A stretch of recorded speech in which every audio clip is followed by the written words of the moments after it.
AP విపక్ష కూటమిలో సీట్ల పంచాయతీ ఇంకా కొలిక్కి రాలేదు. రాష్ట్రంలో బీజేపీ పోటీ చేసే స్థానాలపై క్లారిటీ రావాల్సి ఉంది.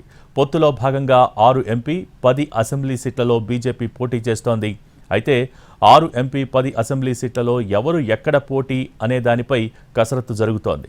ఢిల్లీలోనే మకాం వేసిన ఏపీ బీజేపీ అగ్రనేతలు పురంధేశ్వరి, సోము వీర్రాజు అధిష్టానంతో మంతనాలు జరుపుతున్నారు. ఎంపీ సీట్ల కోసం ఏపీ బీజేపీ అగ్రనేతల ప్రయత్నాలు చేస్తున్నారు. రాజమండ్రి సీటును పురంధేశ్వరి, సోము వీర్రాజు కోరుతున్నారు. ఇక వైజాగ్లో జీవీఎల్, అనకాపల్లి సీఎం రమేష్, రాజంపేట సీటు కోసం మాజీ సీఎం కిరణ్ కుమార్ రెడ్డి ఆశిస్తున్నారు. అరకు టికెట్ కొత్తపల్లి గీత, ఏలూరు నుంచి ఆంజనేయ చౌదరి పోటీ చేయాలని భావిస్తున్నారు. తిరుపతి సీటు కోసం మాజీ ఐఏఎస్ రత్నప్రభ ప్రయత్నాలు చేస్తుండగా మాధవ్ విజయనగరం సీటు కేటాయించాలని అంటున్నారు.